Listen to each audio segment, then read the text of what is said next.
Japan کے شیبویا station کے وفادار کتے ہاچیکو کی کہانی لاکھوں بار بتائی جا چکی ہے۔ کیا آپ ہاچیکو کی تاریخ جانتے ہیں؟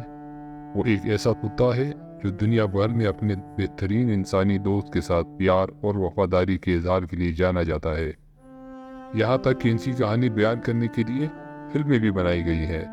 ہاچیکو اس محبت کی بہترین مثال ہے جو کتا کسی انسان سے محسوس کر سکتا ہے۔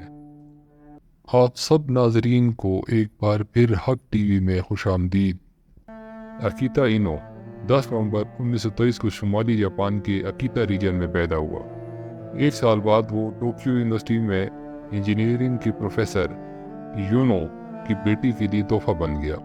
جب یونو نے اسے پہلی بار دیکھا تو اس نے دیکھا کہ اس کی ٹانگیں ہلکی سی مڑی ہوئی تھیں۔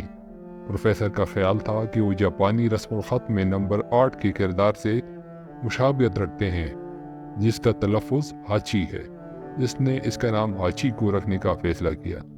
اس کی بیٹی نے بعد میں شادی کر لی اور اپنے شوہر کے ساتھ رہنے کے لیے اپنا گھر چھوڑ دیا، لیکن ہاچیکو پروفیسر سے اس قدر مانوس ہو گیا تھا کہ وہ شیبویا میں ہی رہا۔ وہ ہر صبح الوداع کہنے کے لیے اس کے ساتھ شیبویا اسٹیشن جاتا تھا۔ جب مالک پروفیسر کام سے واپس آتا تو وہ پھر اسٹیشن پر اس کو ریسیو کرنے کے لیے موجود ہوتا تھا۔ پروفیسر یونو اور ہاچیکو دفتر کے بعد ایک ساتھ کھیلا کرتے تھے، چھٹیوں میں پارک جاتے اور ایک ساتھ واک کرتے تھے۔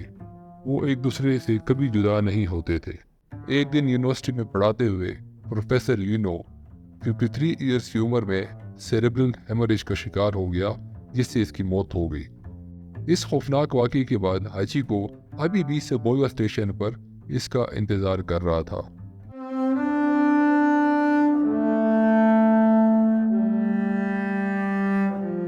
ہاچیکو ہر روز ریلوے اسٹیشن پر اس وقت جاتا جب ٹرین آ رہی ہوتی، اس امید کے ساتھ کہ اس کا بہترین دوست ان ہزار چہروں کے درمیان ہوگا۔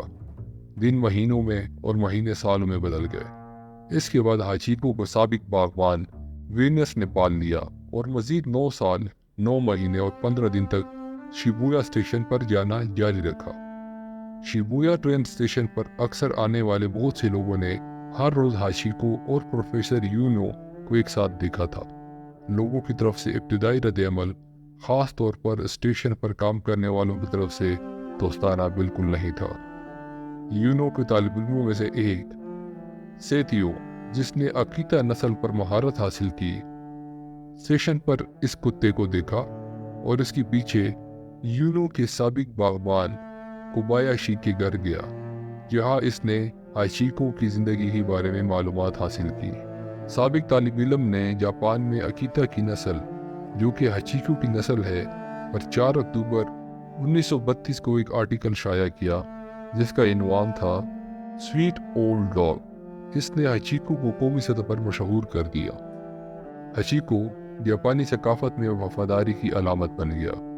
جیسے ہی ہاچیکو کا افسانہ پورے ملک میں پھیلتا گیا، لوگ سنہری بھورے کتے کی ایک جھلک دیکھنے کے لیے شیبویا اسٹیشن آنے لگے، جس کی عمر اب 9 سال تھی۔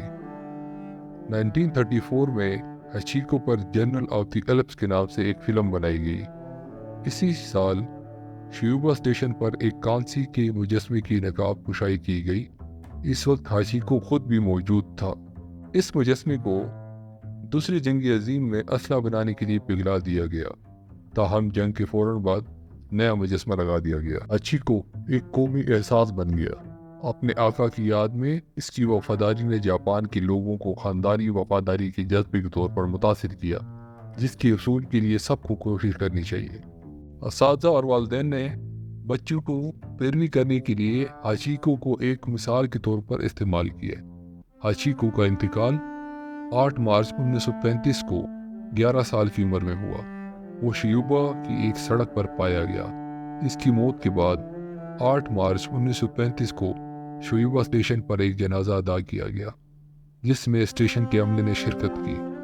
اسے ٹوکیو کی اویاما قبرستان میں اس کے آقا یونو کے ساتھ سپرد خاک کر دیا گیا، تاہم اس کے آخری رسوم سے پہلے وہ ٹیکسی ڈرمی کی طریقہ کار سے گزرا، یعنی اس کی کھال کا استعمال کرتے ہوئے اس کی باڈی کو محفوظ کرنے کے لیے اس میں بھوسا بھرا گیا۔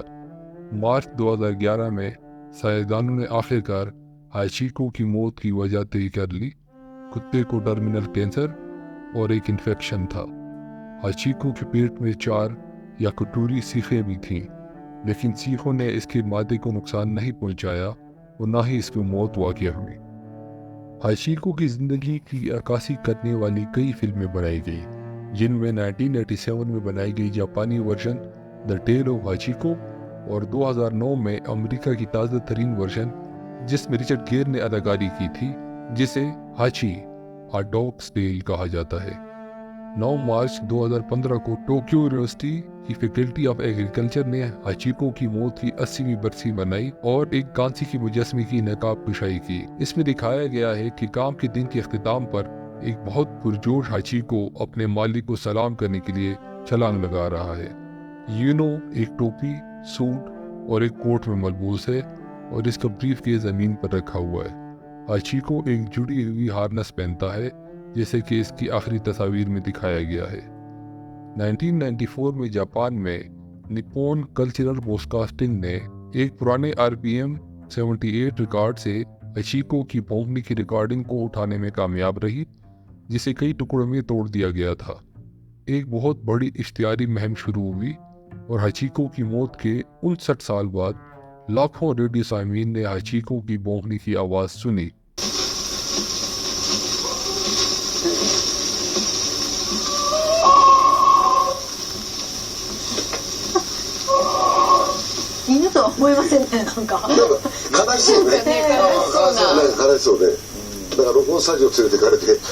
ہر سال 8 مارچ کو ہاچیکو کی عقیدت میں شیوبا اسٹیشن پر ایک پروقار تقریب منعقد کی جاتی ہے۔ کتے سے محبت کرنے والے سینکڑوں لوگ اکثر اس کی یاد اور وفاداری کا احترام کرتے ہیں۔ ہاچیکو آج بھی شیوبا کے لوگوں کو متاثر کرنے والے تمام واقعات میں حصہ لیتا ہے، جیسے کہ ہالووین اور کرسمس کی خوشیاں منانے اور کبھی کبھار ٹوکیو میں ہونے والی برفباری سے لے کر جنگ کے بعد کے سنگین فسادات اور حالیہ واقعات کے عالمی وبائی امراض تک۔ اگر آپ کو یہ ویڈیو پسند آئی ہے اور آپ چاہتے ہیں کہ ایسی مزید ویڈیو آپ کو دیکھنے کو ملے تو آپ سے گزارش ہے کہ اس کو لائک اور سبسکرائب ضرور کریں۔ شکریہ۔